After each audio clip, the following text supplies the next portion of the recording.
Hey,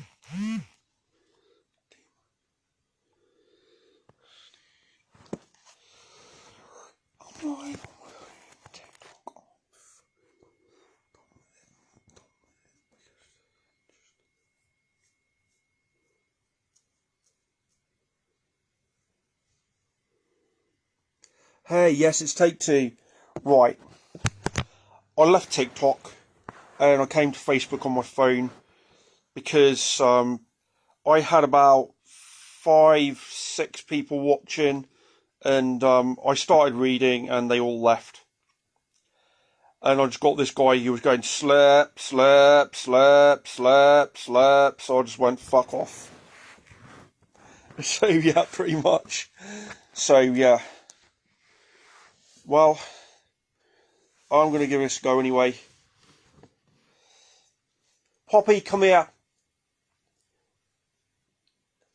Poppy's mucking about somewhere, and I can hear her at least, so, you know.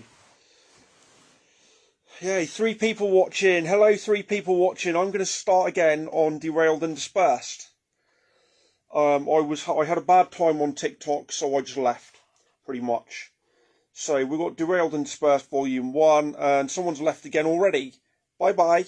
So, right, Derailed and Dispersed Volume 1, Stranded in the Wilderness, by Samuel J. White, and that's me. Okay, so, I'm going to read the lead author's note again. On the night of the 22nd of December 1999, there was an incident involving a Norwich-bound train on the marsh between Great Yarmouth and Acle in East Anglia. This book is made up of the personal stories and eyewitness accounts of the events in the build-up and aftermath of the incident. All accounts are from the employees of J&M Enterprises who were on the train that evening. It has taken my friends and I 20 years to come together and write our story. This is mainly due to the tenderness of the situation and the subject and the emotional state in which we find ourselves as individuals. In today's society, everyone wants to know every detail of everything that goes on, and there has to be a tell-all book and a Hollywood movie for every tragedy, which is in itself a tragedy. For a long while, I didn't want to do this, but as the years have gone by and the circumstances change, those of us who have contributed feel we owe it to the memories of our lost friends to say what really happened that night. Due to the length of the story and the huge operation of getting everyone together in one place, we have decided to split it into a serial format and release it in parts that our busy lives allow. The incident was no ordinary rail disaster, and at the risk of being banged up in a mental hospital, this is our story. Jessica Reynolds, lead author and co-founder of J&M Enterprises. Hey, still 2 people watching. Okay, so we're on chapter 1 now. Chapter 1, told by Jessica. I've never been afraid of the dark. It's an emotional, human fear of not being able to see what's out there beyond the darkness. It's the things that use the darkness to hide that we should be scared of, rather than the darkness itself. As children, we imagine the darkness. We imagine monsters and ghosts hiding out there in the darkness, waiting to get us. However, as adults, we see these fears as irrational and replace them with the fear of muggers and rapists who hide in the shadows following their prey, or burglars who use it as cover to break into your house while you're sleeping and steal your PlayStation or your TV. Of course, the ones we should really fear are the politicians and corporations robbing us in broad daylight and messing with our services such as the NHS to line their own pockets. The other person's gone. Who was the other person? We shall never know. Right. My name is Jessica, as it says at the top, but people call me Jessie. I'm also known by several other names, including Sticky, as a reference to my resemblance of a stick figure, Sneezy due to my chronic hay fever, and I've more recently been known by a different name, a much more terrifying one. Mommy! That sounded stupid. So, back in 1999, I was and still am the co-founder of J&M Enterprises, along with my best friend from childhood, Mandy Brown. Just because we own the company, that doesn't make us important.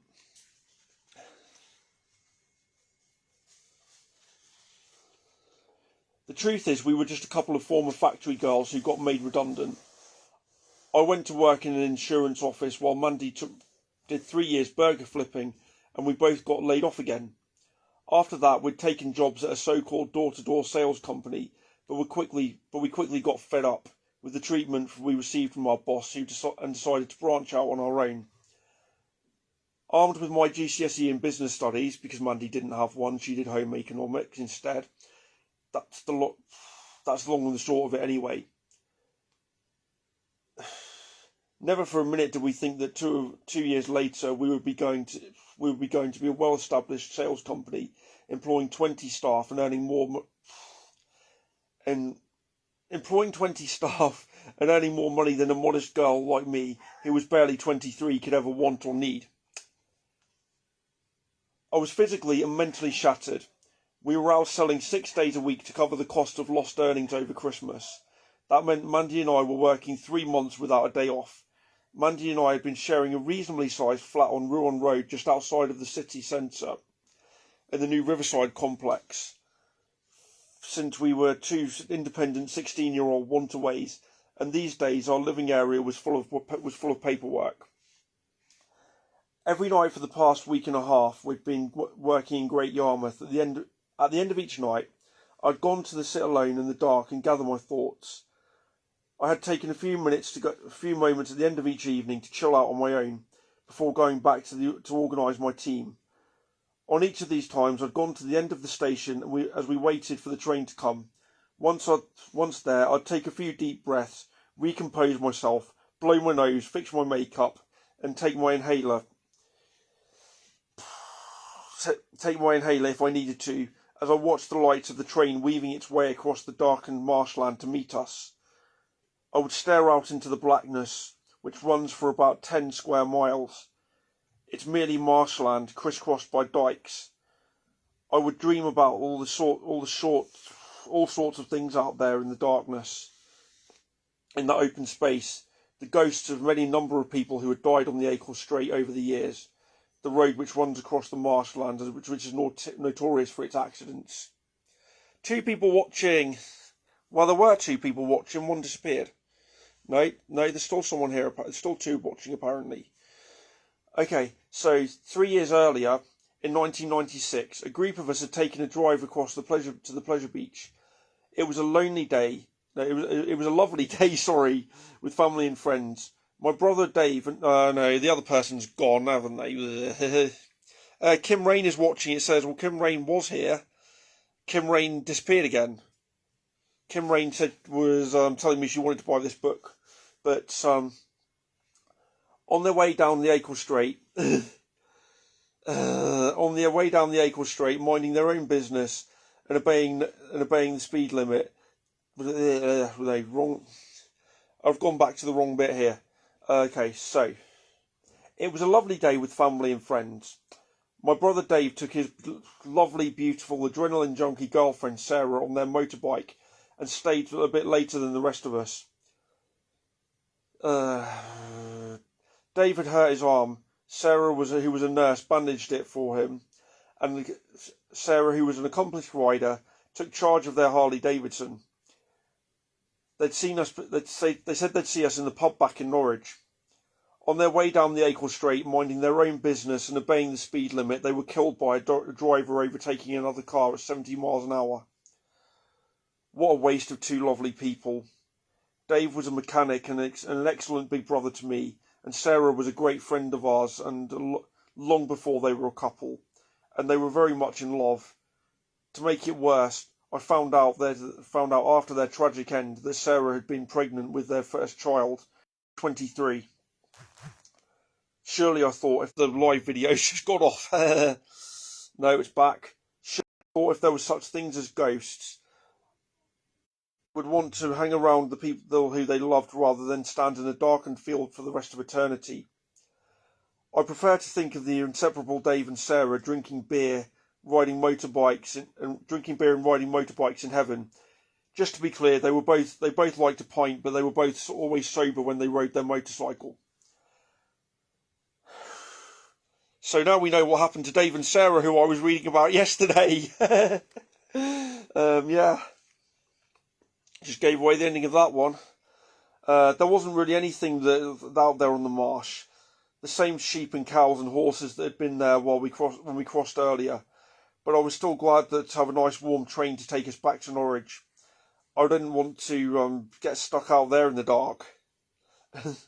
Obviously, if I'd known that moment what was going to happen to our train, I would have pulled away all of my 20 staff off of it and got them all taxis home at 50 quid a head.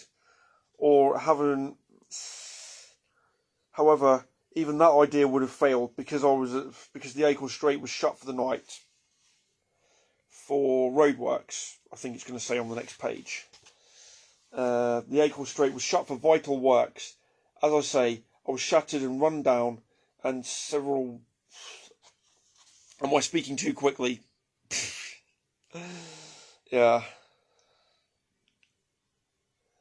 Give it a breath. Only one person watching anyway. TikTok was just rude.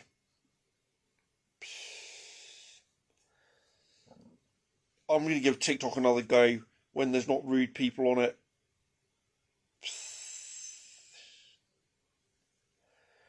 So, the events of that night were put into motion way before we got on the train. It was 9 p.m, just after the cut-off point for knocking on doors. After which we would be breaking the law.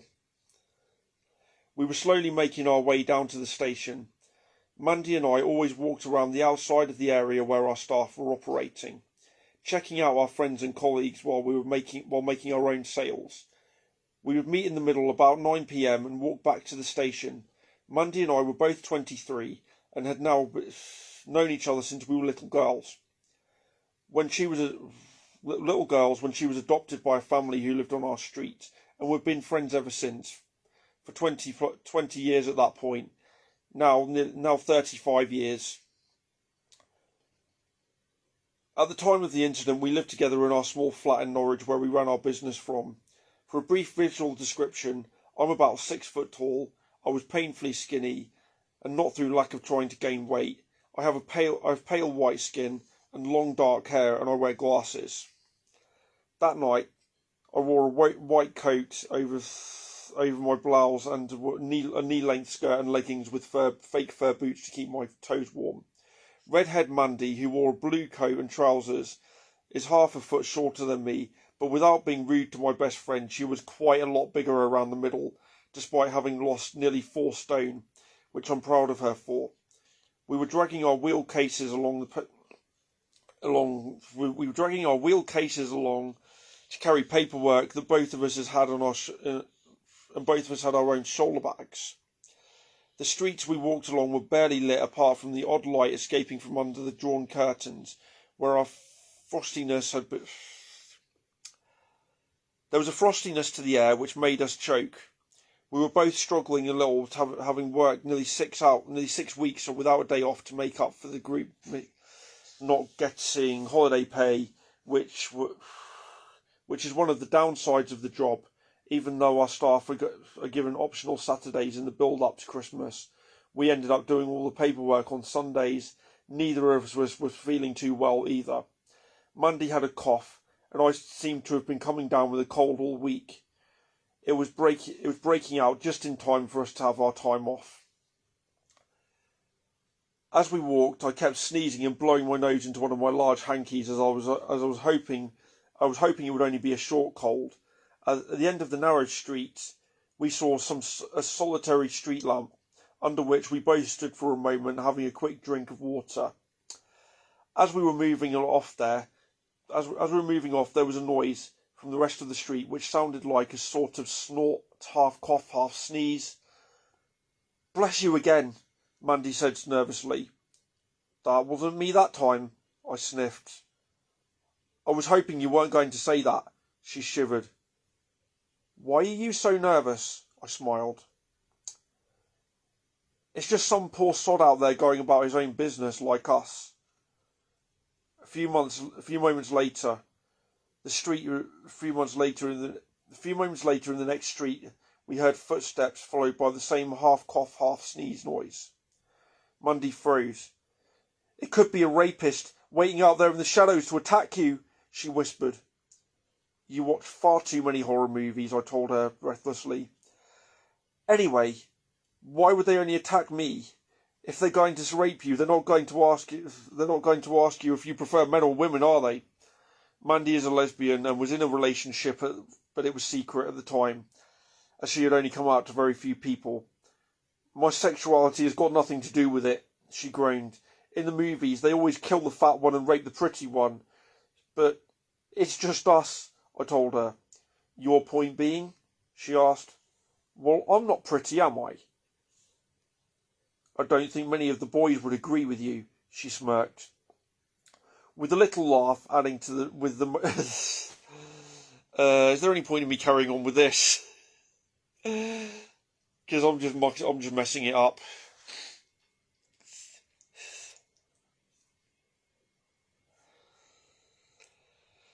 Is anyone out there listening? I think I'm going to redo this when it's not live and put it on YouTube or something. I don't know.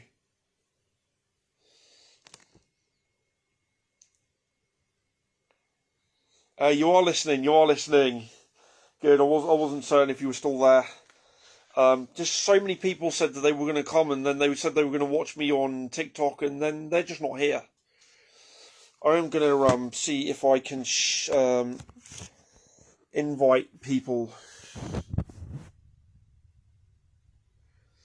Because the people who said they were going to come just aren't here.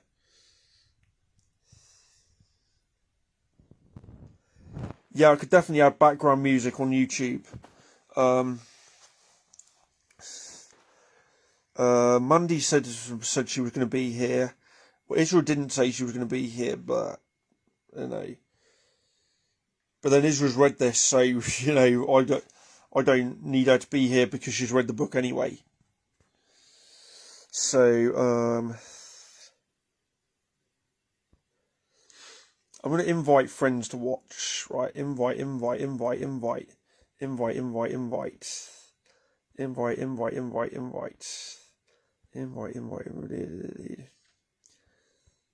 just inviting loads of people here. Probably none of them will turn up.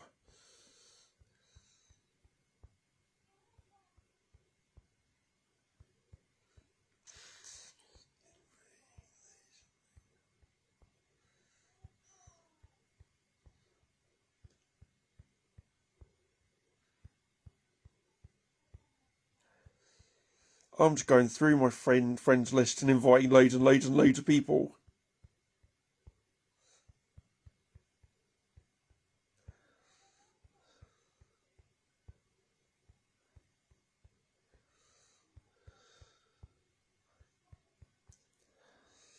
So I'm going back. I mean, I've invited loads of people, but hey, my dad's here. Okay, so Israel was here. Yay. So yeah. So yeah, Israel was here. So yeah, Israel's busy. That's cool. I know Israel's listened to this book anyway. So yeah. Okay, so I thought I'd invite a few people. So I was in the middle of where was I? So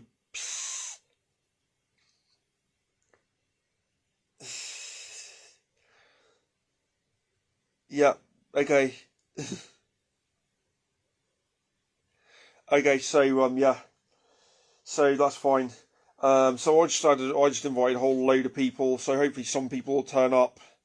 So yeah, she goes. You watch far too many horror movies, I told her, breathlessly. Anyway, why only attack me? If they're going to rape you, they're not going to ask if you prefer men or women, are they? Mandy is a lesbian, and her relationship was secret, but she'd only come out to a few people. My sexuality's got nothing to do with it, she groaned. In the movies, they always kill the fat one and rape the pretty one. But it's just us, I told her. Your point being? She asked. Well, I'm not pretty, am I? I don't think many of the boys will agree with you, she smirked, adding with a laugh that most of the boys we knew fancied me, which in respect might well have been true, but I didn't like to think of myself as being physically attractive because I put much more value into personality. She knew that I hated people who judge others by their looks, and although I scrub up okay, I find it hard to accept compliments about my own appearance despite giving them to other people. The chatter moved on to what the chatter moved on to others. The chatter moved on, and a few streets passed by, when I paused for a second to wipe my nose again, and there it was again, the half cough, half sneeze. Mandy froze and looked at me. I could see her eyes shining with fright. "Okay," I said in my quiet, calm, non-panicking voice. I was pretty sure there was no real danger, but it never hurts to make sure. "Let's walk away as quick as we can until we can find a lit area, and just keep walking, don't look back." We had walked about 2 miles. We'd walked about 2 miles as fast as Mandy could walk, as although she was very fit for someone of her size. She's never been very fast. We were sweating like crazy by the time we reached the supermarket near the station. I took a seat outside of the supermarket with our cases. Mandy popped inside to buy nicotine patches and gum. I was very proud of her for finally stopping her smoking habit, though my years of nagging her had had very little effect. I think I know now who it was who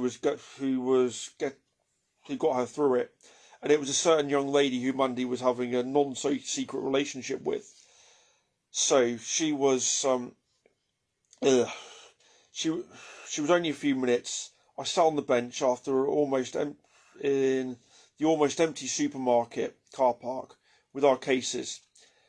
Out of the stillness, the stillness of the place was quite eerie. When I gave my snotty nose a good blow into my hanky, it echoed around and bounced around the car park as though it was a cave. Suddenly, that half cough, half sneeze sound again. This time it came from my left-hand side. I stood up and looked around, but I couldn't see anything. Then, with an overwhelming sense of panic, I realised that our briefcases had been stolen, along with our day's paperwork. I'm not going to go into the amounts that we earned being in charge of the company, but that's not what it was about. I need to say that some of the paperwork in those cases belonged to our staff as well as ourselves. Hey, Robin Rants, hello! Doing a live read. I thought I'd invite a few people. But I need to say that some of the paperwork in the cases belonged to our staff as well as us, and we needed them for ourselves. I was in a blind panic, looking everywhere, but seeing nothing. Mandy came out of the supermarket, and I saw her standing there in panic. She looked from me to the space where the empty cases had been, and then back at me in horror. Suddenly I saw 2 people about 50 metres away running with our cases, and I pointed them out to Mandy, and instinctively we set off after them. Although I enjoy a good workout, sudden sprints in cold weather were not what the doctor ordered for an asthmatic with a heavy cold. Somehow, panting and wheezing, I managed to catch up with the second runner, who clearly wasn't very fit if I could catch up to him. And then I turned into the dark. Then they turned into a dark alley. His accomplice may, however, have been related to Olympic sprinter as they ran off like Usain Bolt. The guy may have been unfit, but he was big and strong, and he grabbed me around the waist and held me against him with one arm while he dragged my case in the other. Panicking, I gasped for breath. I heard Mandy scream from the other end of the alley. "What shall we do with them?" The guy who had his arm around me in a grasp asked his accomplice who had come back for Mandy. The voice seemed vaguely familiar. "Let's play with them," he said, in a rather oddly high yet again familiar voice. "This case is worth a lot to you," the heavy-set man said, with me in his grip, whispered in my ear. I wasn't going to confront him. "I'll give you £100 if you give it back to me right now," I told him in a terrified voice. "500 each and we have a deal," they said. "They're not worth anything like that to us," I replied, almost laughing as if we'd pay £1,000 for them when they were worth about £700 top. I felt myself being pushed back towards the car park. Look, I'll pay up even if she won't, Mandy. I heard Mandy shout nervously. It's okay. I'll pay, I told them calmly. But these idiots haven't figured something out. And what's that, my pretty, said the guy with his arm around me. Don't ever call me pretty for starters, I told him, reaching into my pocket for my tin pencil case.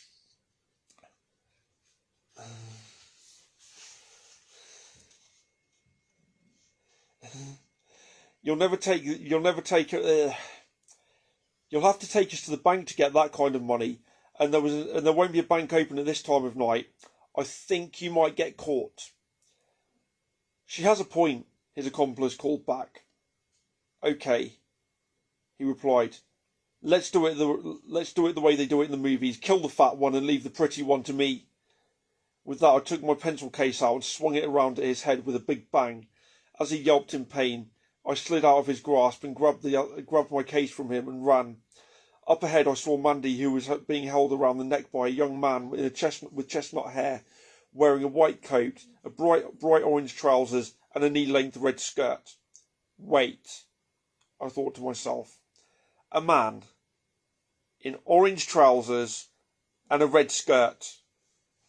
Breathlessly walking over, I tapped the chestnut-headed person on the shoulders. Game's over, Becky, I grinned. She smiled at me and let go of Mandy. Got you, sweetie. I have to explain. Whatever Becky is or was, she is one of our best friends and employees. She is well known for playing party tricks on the other staff, and not playing party tricks. She just says playing tricks on the other staff. She has been well known for playing tricks on the other staff and trying to get Mandy and myself for a while now. Now I knew it was Becky. I didn't need to know 2 guesses to work out who the man was. My big tubby brother Chris was making his way out of the alley, rubbing his head and sporting a big red bump, saying, I think we can conclude that my skinny little sister can fight off thugs. You're hardly a thug, you're a big fat pussy, I teased. Becky grabbed hold of Mandy and gave her a hug. Mandy, however, pushed her off. That's for scaring me, you bitch, she said, taking a swing at Becky, and slapped her across the face, but it was more of a playful tap than anything, and more than an attempt to cause pain. She smiled and put her arms out in a friendly hug. Just as they parted, Becky turned and sneezed twice into the crook of her arm with exactly that same half-cough, half-sneeze sound that had been following us throughout the town. It was you guys, I grinned. Becky, who had been wiping her nose with a rather brightly coloured handkerchief, stopped and stared at me, looking concerned at me. What's up, Bex? Mandy asked her. She looked up at Chris and then back to Becky. It wasn't us, she said, looking a little worried. We got here half an hour before you. We went and got food, and then she nodded to the shopping bags against the wall to prove it. Bex thinks we were being followed. There was someone following us as well, Chris told us. They've gone now, though, Becky added, before sneezing again. Well, I'm off to the loo, Mandy announced, seeing as you two almost made me wet my knickers. I'm coming with you, Becky said quickly, stuffing away her bright hanky as Mandy turned towards the supermarket. Aren't you going too, sis? Chris asked me. No, I replied, shaking my head. But don't girls always go to the toilet in threes? Not this time. I need to go, though, he pleaded. Well, you can go on the train, I grinned, nudging him in the direction of the station. I had my reasons for keeping him away. He didn't know about their fling, and about their fling, and if you want something keeping private, as they did, Chris was the last person you should tell. So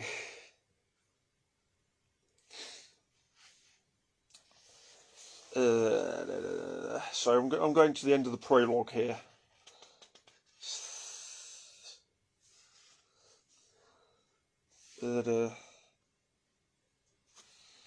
Okay. Yeah, I was trying to turn the page too early. So, as you can imagine, after all that, there wasn't much time to chill out. I didn't get much chill-out time that evening. I found Amber, who was one of our youngest staff members, having her own private moment at the end of the station. Amber wasn't everyone's cup of tea. She was a gobby teenager that argued a lot with other employees, but never with me or with Mandy, although she gave us a lot of lip and cheek. She was trying to roll a cigarette, but she was crying so hard that her hands were shaking, and I had to help her. Not that I condone smoking at all, although it's an individual's actions an individual's action should not affect a friendship, despite the fact I hate it. Although Amber had quit smoking, she was doing so. I thought Amber had quit smoking. She was doing so well. She was going to the gym, working her socks off 6 days a week. Whatever was upsetting her had obviously kicked it off again. In fact, when Amber told me why she was crying, I must admit that I shed a few tears myself on her behalf. But I have no business talking about her problems, and Amber has agreed to tell her version of events. So it's up to her whether she tells you why she was crying. So, we'd been having a little chat about things, and I gave her a quick cuddle. She'd gone to the toilet to do her makeup and hide the fact that she'd been crying. We'd agreed between us that if anyone asked why she was upset, she should say that I'd yelled at her. Mandy yelled at people all of the time. She had a bark of a pit bull terrier and the bite of a slug. Me, on the other hand, I'm a lover, not a fighter. So if I shout at you, you've done some serious shit. As my father found out when we went, So if I shout at you, you're in some serious shit, as my father found out when he made a homophobic comment about my brother Chris. My bite is far more like a venomous cobra bite, in the words of my late brother Dave. One drawback of being the boss is that you can't take a sick day off of work, unless you're on your deathbed. I felt like I was coming down with more than a cold, joints burning. I was in dire need of a quick rest before collecting the rest of my paperwork as it was my turn. I collapsed down in the first seat that I came to, coughing heavily and smothering sneezes into a large spotted hanky, in a futile effort to avoid sharing my cold with everyone. I say futile because a lot of the group already had their own colds. It's like After taking a drink of water, I took out my inhaler to ease the tightness in my chest. Despite feeling so yucky, I was in a positive mood, having had a good day for the most part. The train was alive with people, all of them from our group talking excitedly about their day. I'm getting there. So, am I talking too quickly to understand it?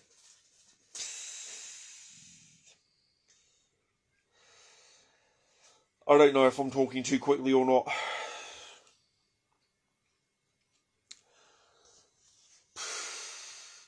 Okay, I'll keep talking anyway. I will upload this to YouTube. I sat there quietly smiling to myself as I listened to them all and thought how grateful I was for their efforts. I was extremely proud of each and every one of them from turning into a bunch of misfits like myself and Mandy included, into a lovable bunch of almost professionals that they had become. Suddenly I felt a warm hand rubbing my back, which made me jump. So I'd been engrossed in watching everyone. I hadn't noticed my friend Sharon coming up to talk to me. If not for my heavy cold, I would probably have smelt her perfume, which she used to cover up the smell of her rather nasty smoking addiction. All I know is that misread it. We all know a girl, at least one girl, who is so insecure about her looks, who plasters herself in makeup rather than accepting that she's not a supermodel and embracing what she was born with like I do. So, Sharon's one of those people. She's lovely. She's a lovely lady, and and I was looking for a kind way to tell her that less is more. 20 years later, I'm still looking. Are you okay, honey bun? She asked quietly. No, she asked quite loudly. I'm losing it. She asked quite loudly.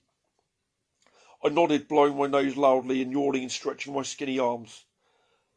I was shattered, full of cold, but otherwise pretty good, I told her with a weak smile as she handed me 15 sheets of paper. 15 sales is more than I made that day. Between 5 and 10 is average. 15 is an employee of the month performance. Wow, you have been busy, I smiled, to which she teased. My mouth hurts from all the cocks I sucked getting those. She made me laugh. She made me laugh with a repulsive gesture. She made a repulsive gesture that made me laugh. I didn't really believe that Sharon performed sex acts in return for sales, but she told everyone she did. How are you? I asked, sitting up straight on the edge of my seat. I'm not so bad, she sighed, smiling and taking the seat on the other side of the aisle.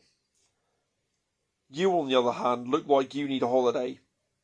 That's a lovely idea, I sniffed, but on the top of my list is a warm bath, a cup of cocoa, and bed. I thought you were 23 on your last birthday, not 20. I thought you were 23 on your last birthday, not 83. She joked, giving me a little tug.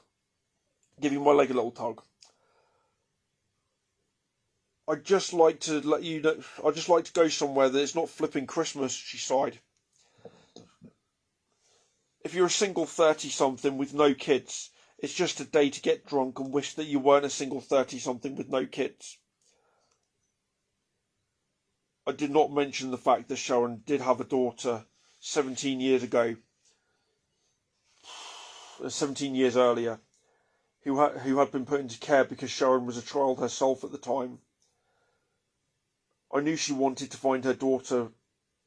Christmas must have been really hard for the poor woman. Amber, who was her flatmate, was the same age as Sharon's daughter. I think Sharon saw her as a replacement at times. You know, you're always welcome to join with us single 20-somethings, I smiled weakly, reaching into my bag to replace my grotty hanky with a clean one. We're only the next generation of single 30-somethings in waiting, although a holiday does sound a nice idea. I came to ask you if you'd seen Amber at all, Sharon said. I'm worried about her. As I said, it was something completely natural. Sharon and Amber were flatmates and were very close in that sort of mother-daughter way. I pointed her in the direction of the toilet.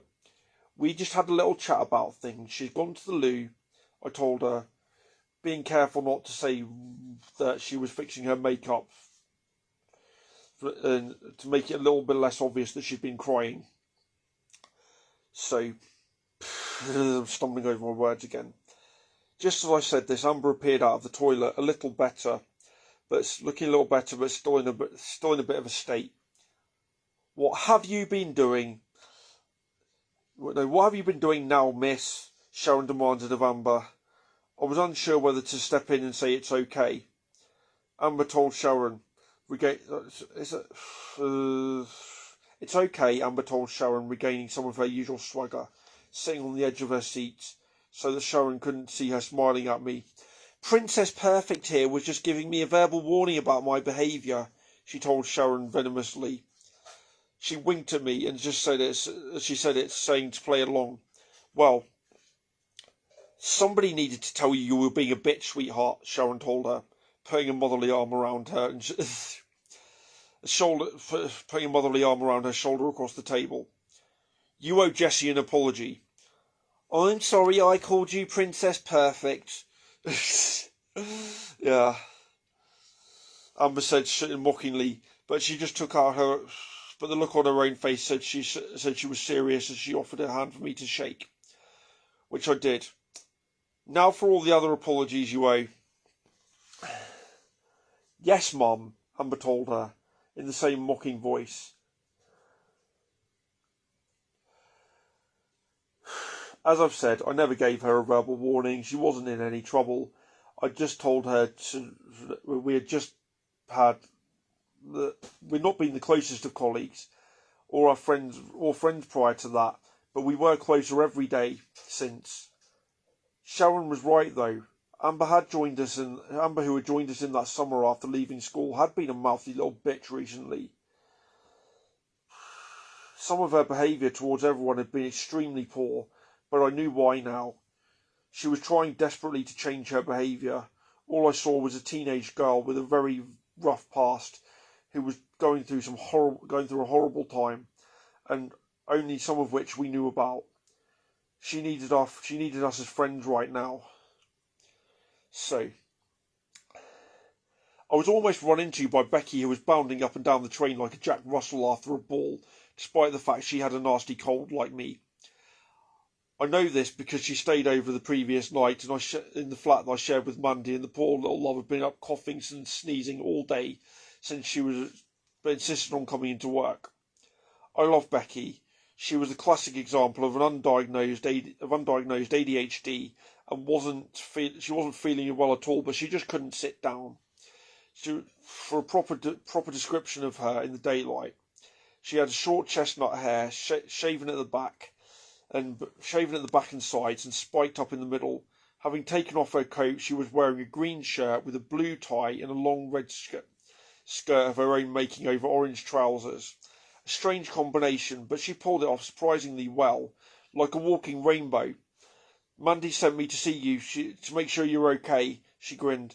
I'm fine, I told her warily, raising my hand in support and giving her a high five request. So, I'll see you in a minute, darling, she told me, turning back on her heels and jogging back up the carriage, tripping on her dress and falling to her knees as she did, but she bounced back up and jogged straight on. God, I wish I had her energy, Sharon told me,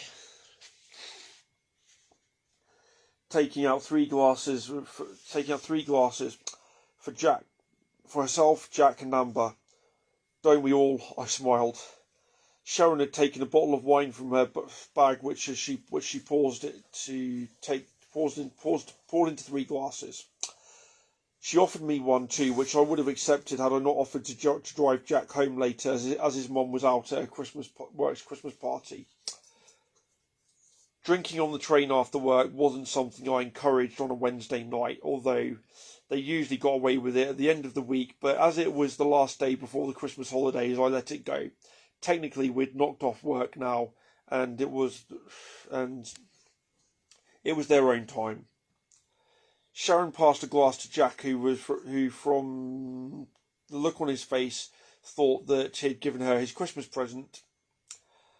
Amber, however, took the glass and pushed it away, and stared at it, twisting it in her fingers. I looked over at Jack's left eye. It was a little blue where Amber had given him a right hook 2 days earlier, when he wound her up. I don't condone violence, but Jack had begged me not to take action against Amber after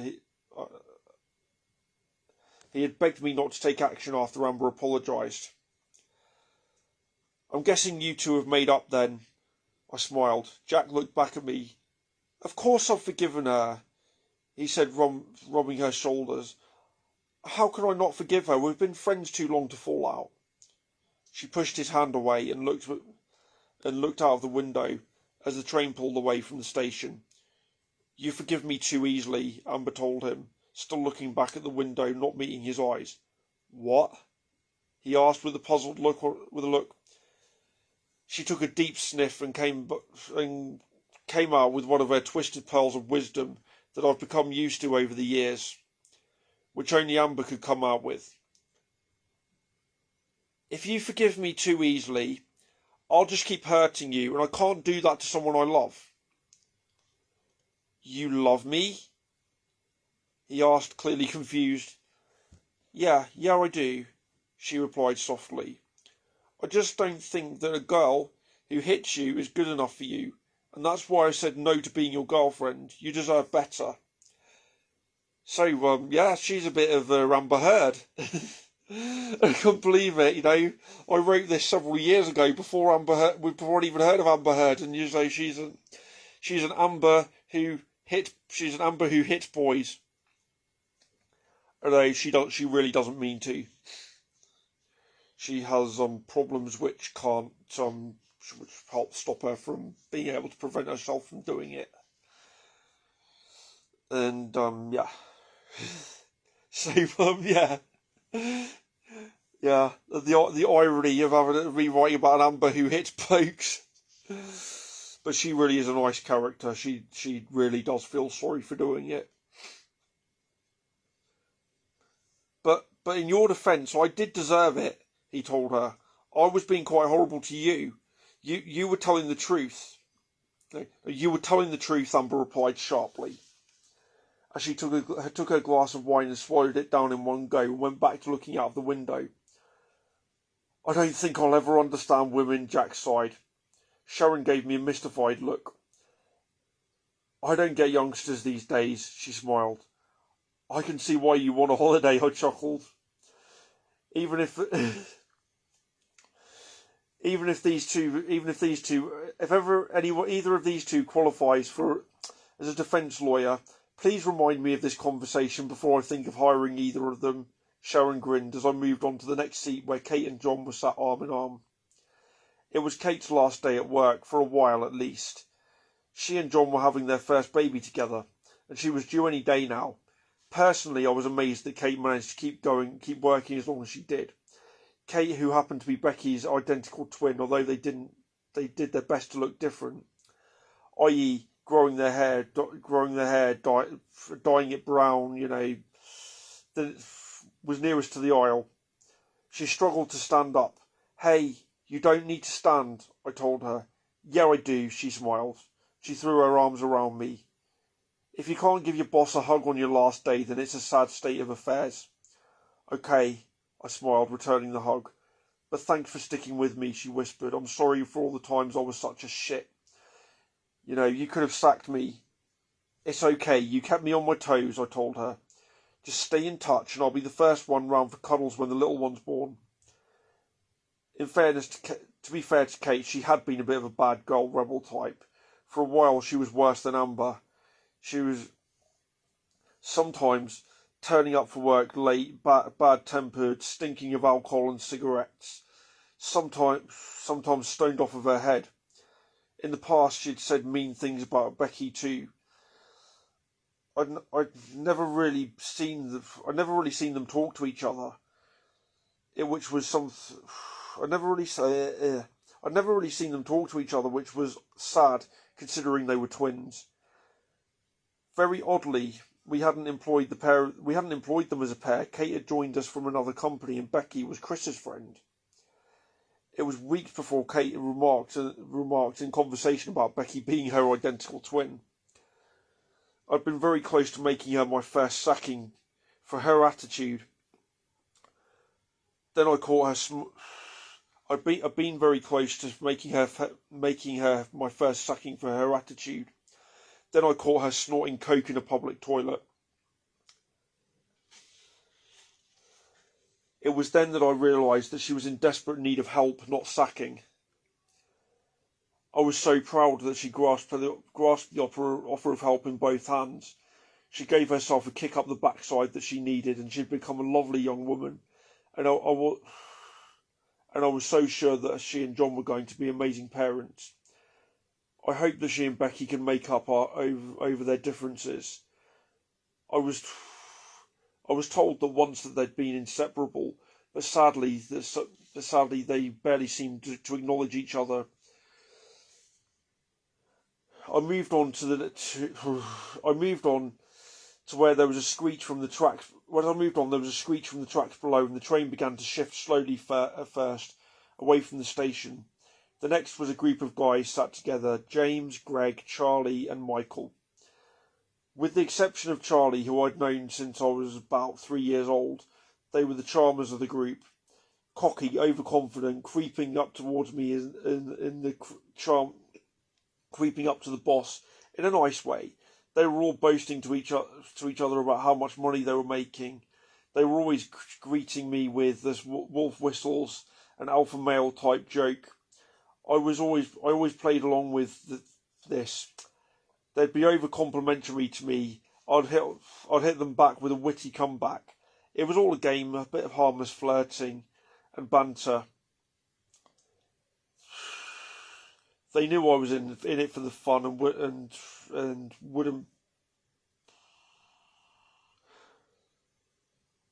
They knew I was in it for the fun, and they wouldn't behave like that towards other women. The clicking of the track beneath my feet was faster as I moved on to the next seat. Where Irish Sammy and Sadie sat. Sammy was a large blonde girl of about 25, stood well over 6 foot, from Belfast. She was the loudest and she had the loudest voice of anyone I ever know, while Sadie came from a small town on the outskirts of Madrid. I will never know why she moved from the sun to cold, wet Norfolk. She was more reserved lady like me. Sammy was flirting shamelessly with Tom the train conductor, who was about 18 and went red with embarrassment. Even Sadie was looking distasteful and trying to distance herself from Sammy by talking to Rob, who was showing her pictures of his young children. When you've quite finished embarrassing the poor boy, Sammy, I told her, sitting down on the seat opposite. As I did so, I sneezed again, and I was sat there wiping my nose as I waited for her to get her act together. It's like Land of the Virgins around here. I can't even do an Irish accent. That's my bad attempt at an Irish accent. It's like Land of the Virgins around here, Sammy boomed in her Northern Irish accent, as looking at no one in particular, but from Tom to myself. That's bad. I hope you weren't referring to either of us, I grinned. I was talking about myself and Sadie and Rachel, she said mockingly. I'm sure you were. I smiled, back with sarcasm. Sammy was a known man-eater, Sadie had a steady boyfriend, and Rachel was the one person in the group who was happily married. Sammy stared at me for a second and then asked, You're not the pretty little virgin everyone thinks you are. I'm just going to stop doing the Irish accent. I'm just going to stop trying. That's offensive to people who are really Irish. Yeah. You're right, I told her. I'm not pretty, and I certainly wasn't a virgin either, but she didn't need to know that. I moved on to the penultimate table where our two oldest members, Jimmy and Susan, who were in their 60s, sat opposite Carol on one side, and opposite Mandy was Georgie, our good friend who lived in the flat beneath Mandy and me. A lot of people thought Georgie was a smaller version of me, but there were subtle differences. As well as being 2 inches shorter and having no legs, she didn't wear glasses and her hair was a shade darker. Yeah. Did I emphasise the fact she's got no legs? Yeah. So her hair was a shade darker. In hindsight, I think they meant we were our similar personalities, softly spoken yet caring towards others, and we also shared a similar sense of humour. Unlike me, Georgie had been through some really rough times, having lost most of her family in a tragic accident when she was 19. She lost both her legs and suffered mental damage in the accident, and when we first met her, she was a quiet introvert who didn't work or socialise and lived on disability allowance, which is her right to do as a disabled person. But it was only because other employees had tried to. Only because the other employees she had tried had favoured able-bodied people. In fact, we only met Georgie because she lived in the flat below us, and we found her trying to climb the stairs with her arms when the lift broke down when she'd been out shopping in her wheelchair. So, without her prosthetic legs. Despite her problems, she had really come out of herself, and I'd never seen anyone enjoying their work as much as she did. She was friendly with everyone in the group, and we all adored her. I think most of the single guys in the group, and even some of the ones who were spoken for, who would have given anything would have given anything to be in a relationship with Georgie. But again, like me, she was happy to bide her time She was happy to bide her time. Completely missed it. And stay single. As I reached her, I saw that she was knitting a set of baby clothes, which she had told me were for Kate and John's baby. When she saw me, she looked up and flashed a smile. The train took a lurch to the left, and with a heavy bag on my shoulder, I was thrown sideways, expecting my head to smash into the seat. Then two strong arms grabbed hold of me and stopped me from falling. I spun around to see my saviour and was amazed to see that Charlie had got up out of his seat several metres away, jumped across James to stop me from falling. "That was impressive, Charlie," I told him, catching my breath. "No worries," he said quietly. It helps you're a stick insect," he said, grabbing my waist and pretending that he was going to tickle me before letting go. "I was actually right behind you," he smiled. "Well, not so impressive then," I grinned, "but thank you anyway." "You're still my Superman," I added teasingly. "But why were you standing behind me, Charlie?" He grinned. "I forgot something," he said, reaching across the table where he picked up 2 empty cups from a fast food outlet. "And I heard you guys were running late, and it's cold, so, I know you guys can't function without coffee, so I got you some." "3 other people beat you to it," Mandy called from behind, pointing to 6 cups on the table. "And it'll be stone cold by now," I smiled, trying not to sound patronising. "No shit, Sherlock," he laughed. "I got them, and then I put them in my thermos flask." "That's good thinking, Watson. Bonus point," I told him, returning a wink. I have no idea what the winking was for, but it's something we did. "He's good," Mandy said. "Why didn't you think of that?" She said, nudging Becky, whose smile showed me that she had done exactly the same thing. They'd both been so thoughtful, I couldn't bring myself to tell them that I'd had the same idea myself.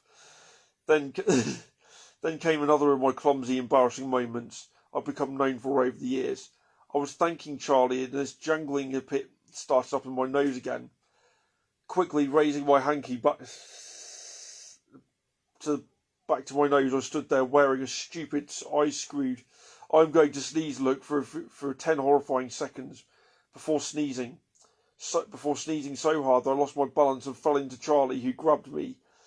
"Bless you, mate," he said calmly, giving me giving my back a friendly rub. Completely mucked up there. "Oh gosh, I am sorry," I said, taking a step back. "It's okay," he mouthed. But I'm all yucky," I said, swaying as the train sped up. And the clickety-clack of the rails underneath our feet got faster, as I stood there wiping my nose thoughtfully. "There's something else," he smiled. "What is it?" I asked, taking a big sniff and wondering what else he possibly had up his sleeve. He took the cups and put them on the table next to Georgie, who had heard our conversation and looked up from her knitting with an interest to see what else Charlie had got. He turned back to the table and picked up a lovely bouquet of flowers.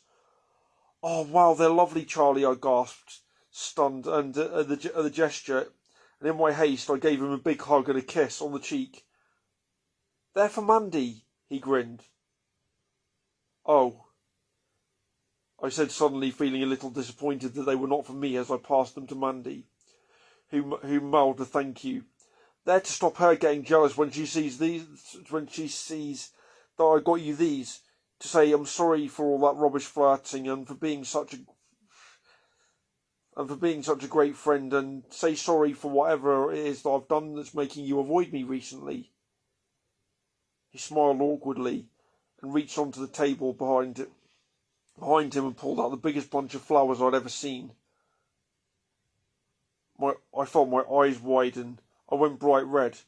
"Charlie, those were amazing," I smiled. "But I love our rubbish flirting. It's the highlight of my day, and I didn't know how to finish as I put the roses on the table and Charlie passed me his flask of coffee, and I stood there awkwardly. Waiting for the other. Each of us stood there awkwardly, waiting for the other to speak. Suddenly, I felt Mundy's foot on my bum, shoving me towards Charlie, giving me all the encouragement I needed to step forward and give him a big hug. I've been such a useless friend lately. I don't deserve you, Charlie, I told him. I can assure you that every person here knows that's rubbish, he replied, putting his arms around my shoulders, until I advised him that he was probably getting too close, and I was nervous of people touching my person. Charlie was the only guy in the group who could get away with putting his arms around me because he knew that I was just being friendly. I knew that he was just being friendly. We had a history together, which I'll let him explain further. He was the best friend of my late brother Dave. Ever since we were very young, the long and the short of it was that we'd been in and out of each other's lives, and ever since we were kids, working with Charlie, I loved working with Charlie so much that it was the fourth job that we'd done together.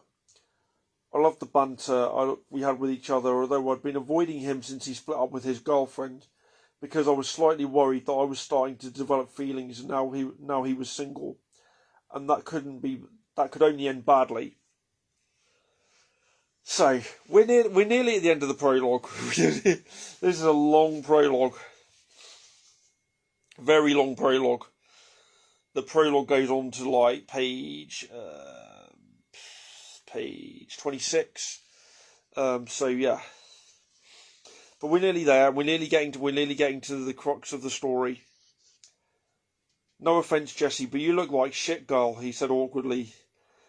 I hope you're going to bed to rest as soon as you get home. Before I could say anything, Mundy interrupted.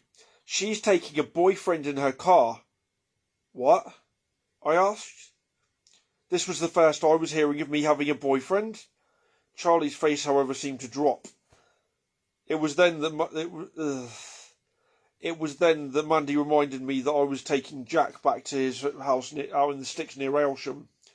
To be honest, Charlie was right. I thought to myself, smothering another sneeze as I felt and feeling worse by the second. I could happily crawl into bed and but then I don't go back on my promises. I'll take him if you want, Charlie said. I'll take him if you want. You get some rest, Charlie offered kindly, until I reminded him he didn't have a car. Well, I could take your Mini, he teased, knowing how protective I was of my 1992 pink Mini Cooper. It had belonged to Sarah, my brother's partner, a gift from her long-lost father who didn't know that she couldn't drive. So she lent it to me. It was in my possession when she died. It was and still is my pride and joy, and nobody drives that car apart from me. You can come with me and make sure I get home okay, and you can sleep on our sofa, I told him. To my surprise, Georgie looked up, who looked as ill as I felt, and like me was wiping her nose after a sneeze, put her hand up and waited patiently as though she was at school. When I asked her what was up, she came out with a question only she would dare ask. Why on earth are you two not a couple? It was a matter-of-fact way in which she said it that took both of us by surprise. We both turned red with embarrassment. I composed myself enough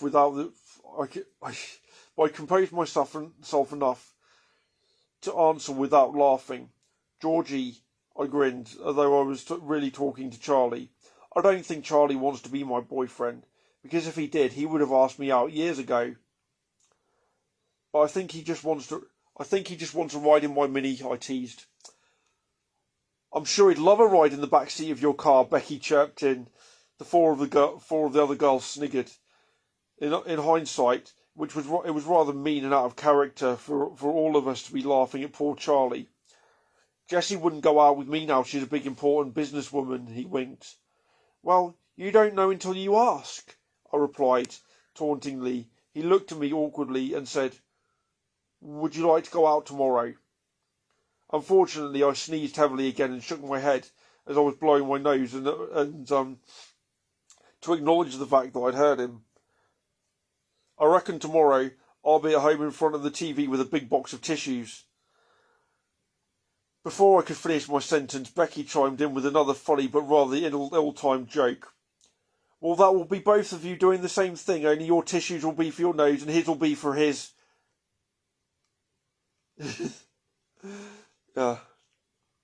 She shook her hand in the air. His will be for his. Yeah. Wanker. Yeah, so...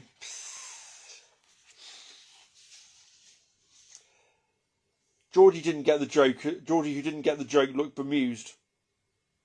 Are we still here? I don't know if I'm talking to anyone. I just did a wanker joke and I didn't see any laughs.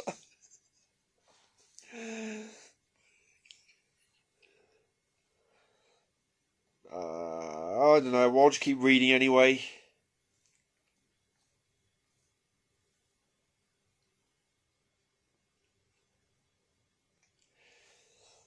Yes, yeah. You were typing. Yeah, she just doesn't run. She says, yeah, says your tissues will be for your nose, his will be for his. Like, so Georgie didn't get the joke. Georgie, who didn't get the joke, looked bemused. Okay, cool. You're working on Brighton. Yeah, I need to get working on the bit on this. So I shouldn't have laughed. But I didn't know he would take it the wrong way. And Charlie, who had turned red as a beetroot, looked down at the floor. He turned on his heels and a bit stunned. I looked to Becky, who was just as stunned and clearly thinking that he'd taken that he would take her masturbation joke as friendly banter. Becky shrugged nervously and started standing up, and she waited for my reaction. I think that after that, she sniffed, sounding as ill as I felt, that I may need to go and fuck myself. Jimmy was in stitches of laughter, and Mandy and Chris, but Sue, who tapped Jim on the arm, added sternly, "Or you could stop your vulgar behaviour and go and apologise to the young man." I smiled at Becky, knowing that she had meant well. She didn't know Charlie in the way that I did, and I wasn't aware of how fragile he was. I dropped my bags on the table and went jogging down with the little breath that I had up the train after Charlie. I'd just skipped around Tom, the conductor, when Charlie turned to me in surprise, and to hear me, I said, "Hear me out," I said breathlessly, with my cold and my chronic asthma affecting my aerobic fitness. I hadn't meant to brush him off at all. I just meant to say that we had more to talk about, and I didn't want to go out. I really didn't feel well. I was coming down with the flu. I didn't really know how a person is supposed to react when someone who's been a close friend for so many years just got up the courage to ask them out. First of all, I had to confirm that he wasn't teasing me, and second, I modelled the plan in my head, where I suggested that rather than going out, that Charlie stayed over when we got home, and from dropping Jack off. Then, in the morning, we could have a duvet day while I got over this sudden illness with a hot water bottle and a Lemsip, and we ordered in some pizza and caught up on the soaps. I'd been videotaping for the past few weeks, no Sky Plus back in the 90s. While we talked about where we wanted things to go and whether us being together was the right thing after so many years of being friends. The truth to be told, I think the only reason we weren't together was because we weren't together because this was the first time in years that we'd both been single at the same time. I hate talking about my love life, but I'd be lying if I left this stuff out of the story. However, Jessie often does things before she thinks, in talking about myself in third person. I caught my breath a bit better. Rather than just talk, I flung my arms around Charlie. I'm sure we were about to kiss when with no warning the lights went out, plunging us into blackness. There were shrieks of surprise from the people around us, and a minor panic broke out. Without warning, there was a loud bang from the front of the train, and I spun around to see a light flashing as though through a crack in the door, which led to the driver's cab. The screaming hum of the train's engines had disappeared, and as the train slowed down suddenly, so suddenly that Charlie was thrown towards me, I hit my head on the side,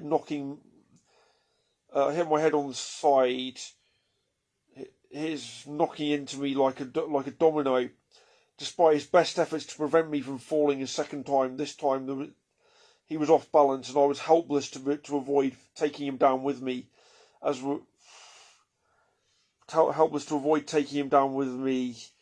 right elbow and the side of my face collided painfully with the side of the table. Charlie, though helpless falling with me, was apologising profusely as I lay gasping on the floor in pain. The train had come to a stop. There were screams from all around us. After a few seconds, a ball of light moved down the train towards us, and shortly followed by another ball of light. I sat up and adjusted my glasses. I saw that the balls of light were Sharon and Amber, who holding their cigarette lighters up so that people could see. I knew my chain smoking would come in handy one day, Sharon joked, but then suddenly all the laughter had gone from her face as she turned the pale white. She began to scream incoherently. Sammy's high-pitched scream joined hers as she struggled, and Charlie put his arm around me and his hand over his mouth as though he was going to vomit. Warm liquid was spurting out of the dark mass which lay a few feet behind me in a pool. In the centre of the pool was an oval-shaped object, and as the light fell upon it,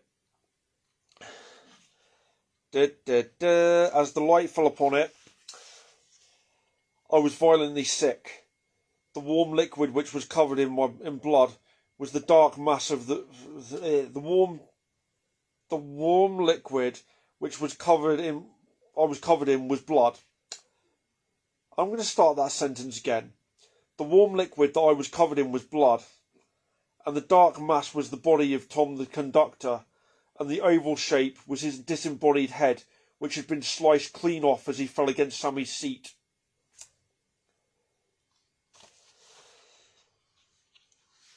And there is the end of the prologue.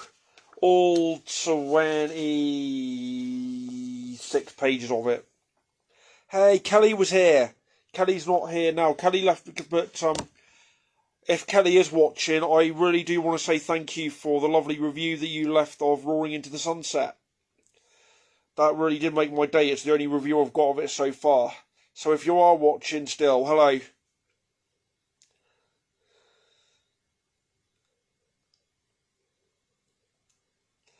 So yeah, that's the end of the prologue. And I'm not going to read all of it today, but yeah, 26 pages. And then we move on to Amber. And this book, believe it or not, has 4 volumes so far, and I'm currently working on volume 5. So yeah, I would have loved to have read that on TikTok, but I just moved off of TikTok because everyone was just being... I was getting blah blah blah blah blah blah blah blah blah blah blah blah blah blah, just people writing stuff like that, and I was just getting fed up with it. So, have we had enough?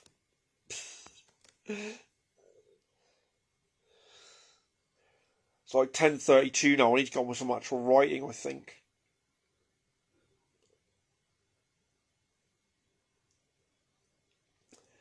I might go on and read the next chapter tomorrow.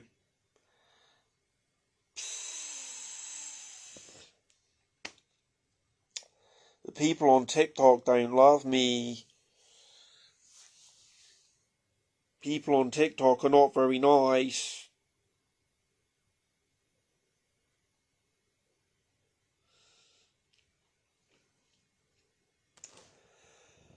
So, do I read some more with one viewer, or do I just leave it for now? My voice is killing me.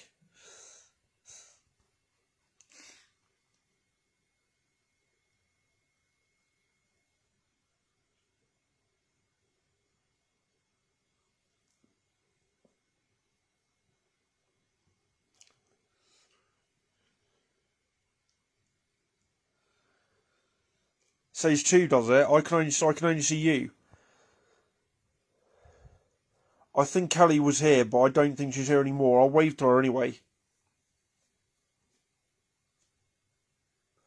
And Robin was here as well. Robin said hi. Robin Runts.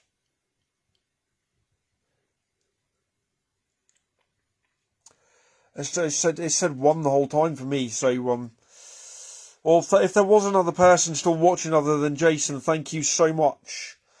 I really do appreciate it. I really do. Because several people said that they were going to watch on TikTok, and then I started reading the prologue, and I took a look down, and it said no one was watching. So I just went, I don't want to watch anymore. Don't want to do this if no one's watching. But yeah, so Kim was here for a bit. Kim always comes in and goes out again.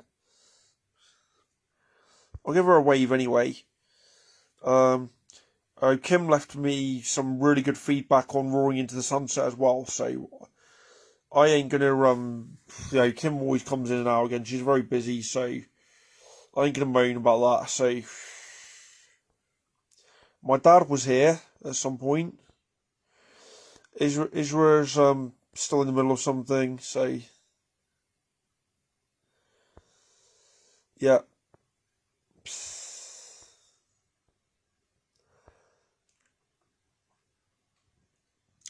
I'm not gonna. I would have gone back live on TikTok and started reading again, but there were people being twats on TikTok.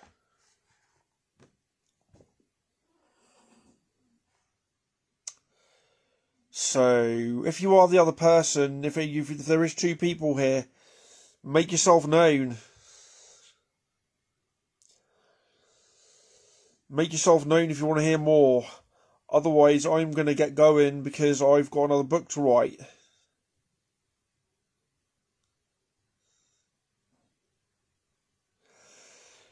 See, Jason's written over 2K today. That's brilliant. I've written over 2 words today. I know where I'm going with this next part of the book.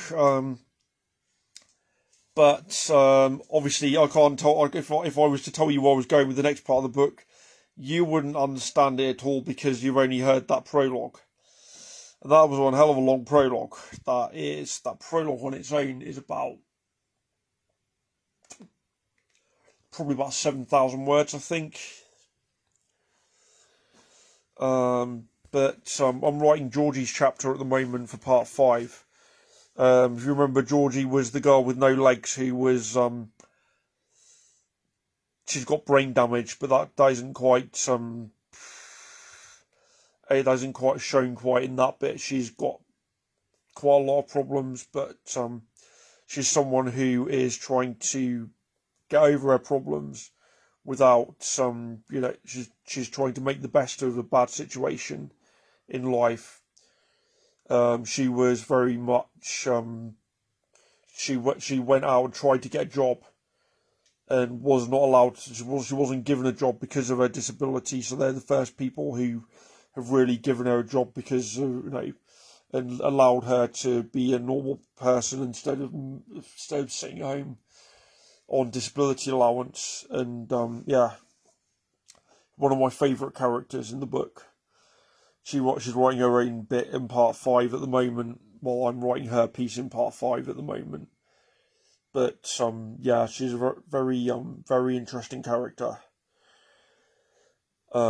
She has a lot of regrets. Shall we say? We find out they said her family was killed in the accident that where she lost her legs, but we later find out that she caused the accident and she was the only survivor, being the person. She believes that she caused the accident, but then she's going to find out throughout the course of the book that maybe she didn't cause it.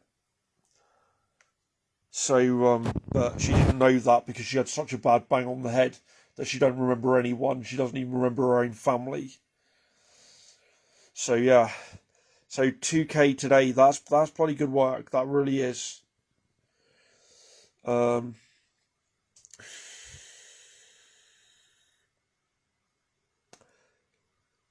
am going to end up putting this up on YouTube, aren't I?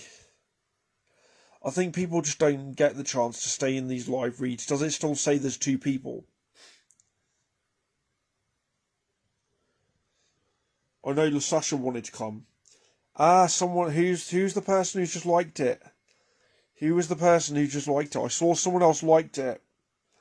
I saw someone else that liked my video. 3 people. Oh wow! I can still only see 1 person.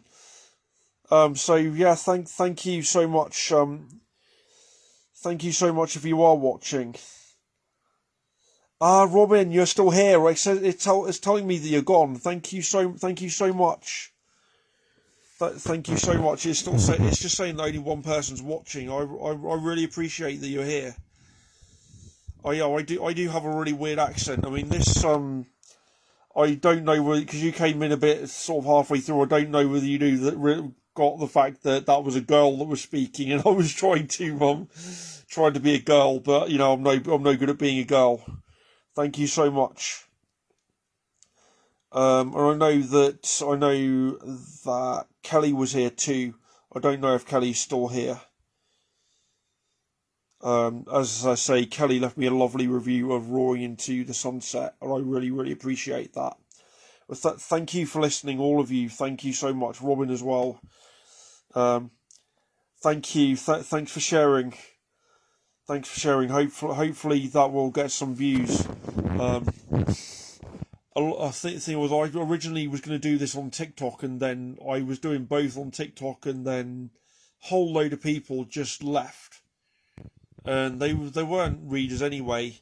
So I don't think they were readers. I think they were just random people on TikTok. Because when I looked at the analytics of it, it just said that like one of the people who was watching actually followed me and the others didn't. So yeah, thank you so much for that. I'm gonna leave it there where it is at the end of the prologue. This book is Derailed and Dispersed, Volume 1, Stranded in the Wilderness, because it says that because it's called Stranded in the Wilderness because the train has just crashed in the middle of nowhere, and the driver and the conductor are dead, pretty much. But we're about to find out that half the group is going to go missing from the train as well, and they're going to be spread out everywhere, and hence why it's called Derailed and Dispersed, because the train derailed and then they're dispersed everywhere. The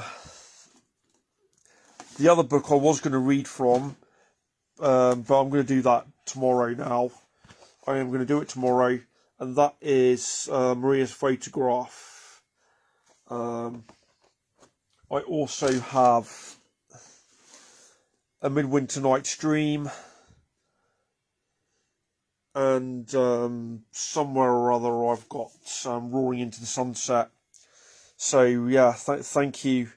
I'm going to do that tomorrow now because I'm going to have to go back and get some writing done, because otherwise Derailed and Dispersed Part 5 is not going to make it out on time. It's not going to make it out on time because I've only got a few more days left to write it. So thank you guys for watching. I am going to go now. It's really appreciated.